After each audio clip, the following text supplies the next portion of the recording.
Hello there, and welcome to our Shield of the Sun video. In this video, we're going to take a synaptic look into the influence of the Antichrist in our society from the very words of Jesus Christ himself. So this is a study we've studied before, but what I'd like to do is expand on some things that will awaken our understanding to the type of influences that are in our society and how they have been, well, harming and hurting in a detrimental, deceiving way, for which is even hard for the elect to see or very hard for the children of God to understand, considering it's meant to deceive them too. So we read in chapter 24 in Matthew, starting in verse 1, "And Jesus went out and departed from the temple, and his disciples came to him for to show him the buildings of the temple. And Jesus said unto them, See ye not all these things? Verily I say unto you, there shall not be left here one stone upon another that shall not be thrown down." So Jesus is giving them the understanding that for another era to begin, another era has to end, meaning brutally, shatteringly end. So to understand, we're in an era that is right before an era where a lot of other things will change the very fabric, face, shape of our world.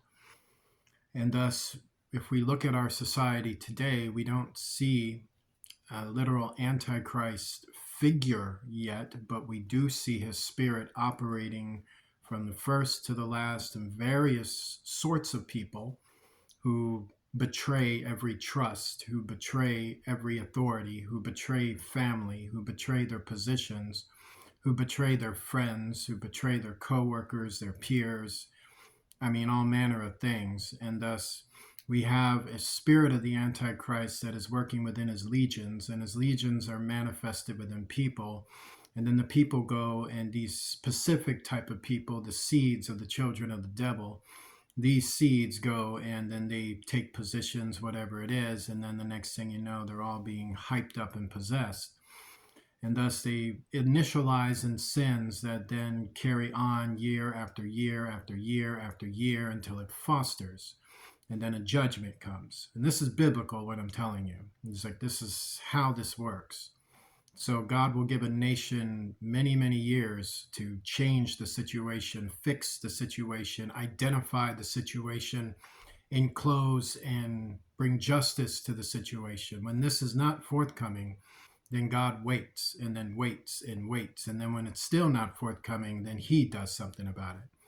And of course, if God has to do something about it, that means he's mad at the failure of so many that didn't do what they were supposed to do, or the situation got so bad that the authorities had a hard time pinpointing things, and God had to wreck the society itself. This was seen in Israel, it was seen in Egypt, it was seen in Assyria, it was even seen with Rome, it was seen with a lot of nations that allowed certain things to take place.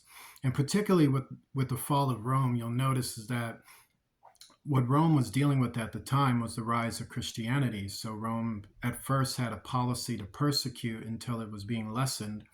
And then after a while, they started to appropriate Christianity within the government, but then there was internal things within the doctrine, and thus they were getting persecuted again. And then when that just kept going on and on and on, boom, the system broke apart. And then it had to be restarted, reformulated. And thus, every time there's been a mass wave of persons who were given, I guess, this leeway, really, to start persecuting God's children and wreck authority and disrupt our society with corruption. And then if this is going on and there's been death after death after death after death after death, poverty, ruination after ruination, then it culminates, and then an entire era is being threatened. An entire civilization, an entire age for which we are in becomes threatened to the judgment of God, for which God, well, well, he's done it before.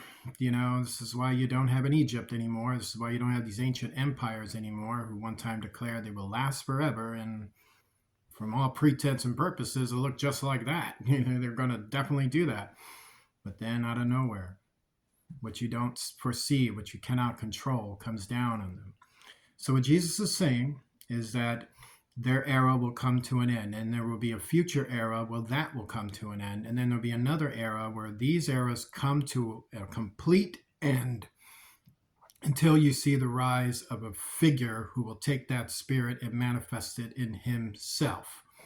So this person becomes infusionated with this fallen angel known as the harlot in Revelation, and thus this is when Apollyon is brought to the world. But before he is, a lot of eras will come to an end. A lot of things will come to an end. The world that you see today will not be the world that will be when the Antichrist shows up. As he sat upon the Mount of Olives, the disciples came down to him privately, saying, Tell us, when shall these things be? And what shall be the sign of thy coming and of the end of the world? And Jesus answered and said unto them, Take heed that no man deceive you. Meaning there'll be all kinds of false information. There'll be false information about God, false information about the Bible, false information about government, false information about people, false information about cultures, false information about sexes, false information about relationships, false information about history, false information about engineering, false information about science, false information about spiritual realities, false information about a various wide myriad of things. There'd be people just making things up and then using whatever they can to influence people, really through an energized spirit of deception in order to play with people's heads. So you'll have a rise of narcissistic liars, you'll have a rise of narcissistic psychopaths, you'll have a rise of occultists who want to use magic and sorcery to destroy your mind, possess your children, influence them, and wreck our society any which way. There will be people with spiritual gifts who will abuse them in all manner of things, infiltrate mind by sight, infiltrate mind by discernment, infiltrate mind by the spiritual gifts they have, and then attack people with it. And then while they're attacking people with it, people are going to get hit with all manner of deceptions because of what they're believing in, because they don't understand the type of attacks that are being leveled against them. For many shall come in my name, saying, I am Christ, and shall deceive many, confirming what I just said. And you shall hear of wars and rumors of wars. So there will be real wars, real conflicts that will come against us. And then there'll be wars that are fake. Somebody might be perpetrating something and then getting us all worried about something somewhere, something probably perpetrated from Antichrist forces within the media or Antichrist forces within maybe military or something of this sort, where they do something and then the news piece runs this big giant mountain of a false story, and then everybody's so concerned, or it's a real thing, or there's something real going on. There's a real invasion happening. There's people, villages, towns being threatened. And then our military has to get involved and try to help people out.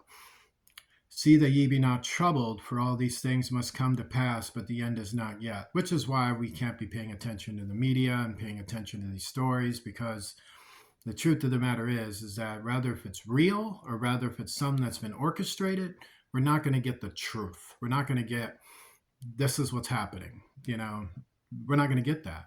And even if they do give it to the people, would the people settle for what the government tells them? Or are they going to just start, well, it's from you guys. I don't like you guys. Oh, no, you don't like us? No, I don't like you guys. You like that money in your pocket, don't you? Like, yeah. You like the car, the job, and the freedom that you have to drive around and experience our country without, us down on you with a gun in your back. Because most nations are like this, by the way. I'm not trying to villainize one nation as they just like to pick on people.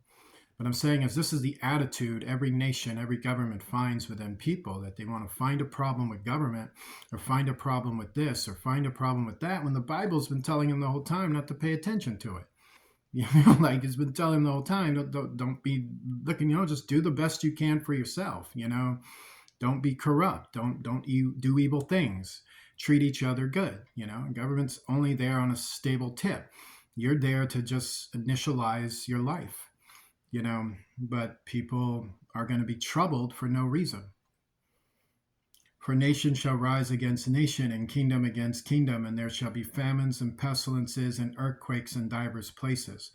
So while everyone's, on a soapbox, if you will, or they're on an Antichrist service, or we're being persecuted for trying to be good citizens, We got all kinds of things going on. You know, the governments at war with each other.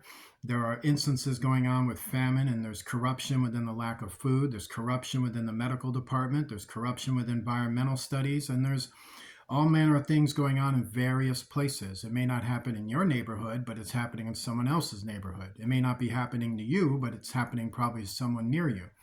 And thus it's affecting people and bouncing back and forth. And thus the fluctuation of it is bringing curses into society. All these are the beginning of sorrows. Sorrows is the evidence of the curses for which I just explained. Then shall they deliver you up to be afflicted. And so to understand, that's involving the children of the devil. These are those that are serving the Antichrist specifically. They could be in government. They may not be in government. They could be in local office, or they just could be working at the store or gas station or building or something, you know.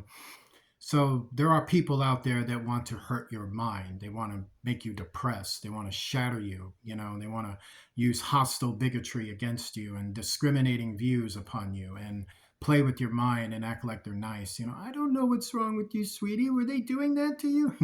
Yeah, I was doing that at 6. Oh, no, I mean, just, I don't know what happened. He said, do you want a hug? Put this knife away. Come here, give me a hug. So this is what we got going. And shall kill you, and shall be hated of all nations for my name's sake. Confirming what I just said there. And this may sound funny, but it's true.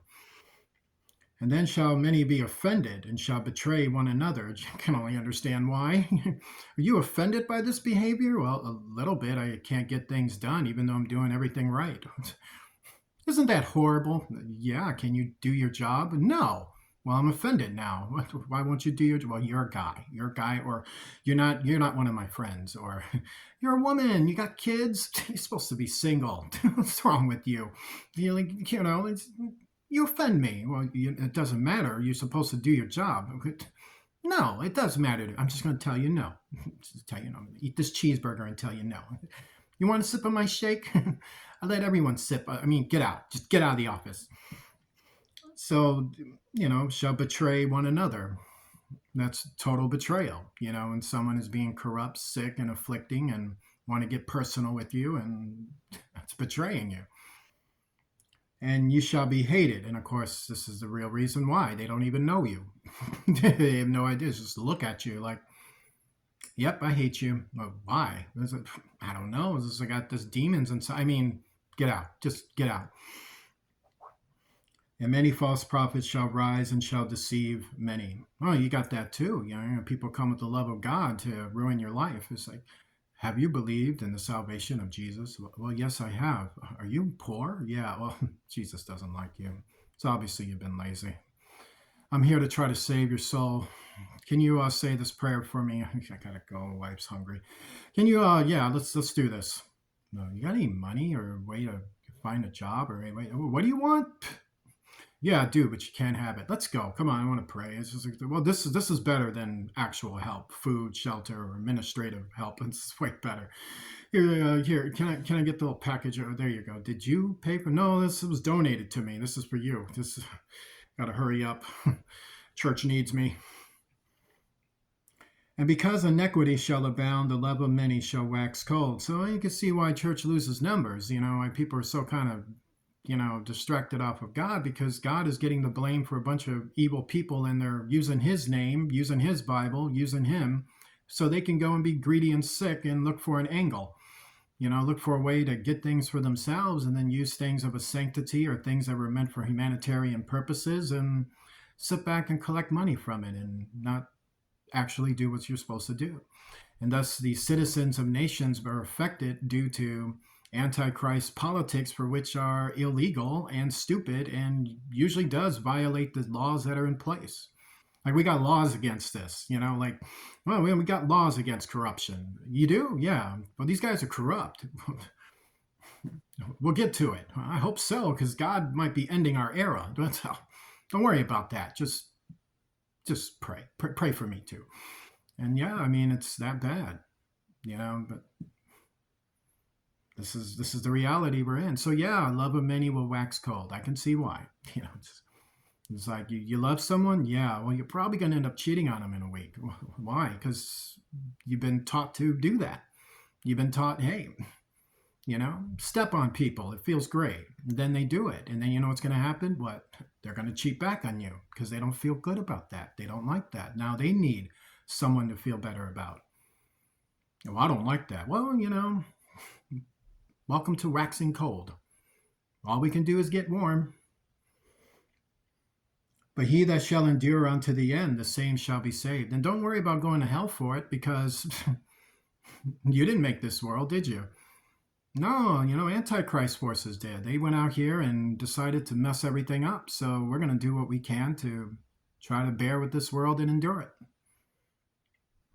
But this gospel of the kingdom shall be preached in all the world for a witness unto all nations, and then shall the end come. When ye therefore shall see the abomination of desolation, not spoken about by Methodists, not spoken about by evangelists, not spoken about by synagogues, not spoken about by the Buddhist temples, not spoken about by Islam or any other mosque, not spoken about by any other denominations, not spoken about by anyone's opinion, theology, or LL whatever, but what the book of Daniel had to say about it.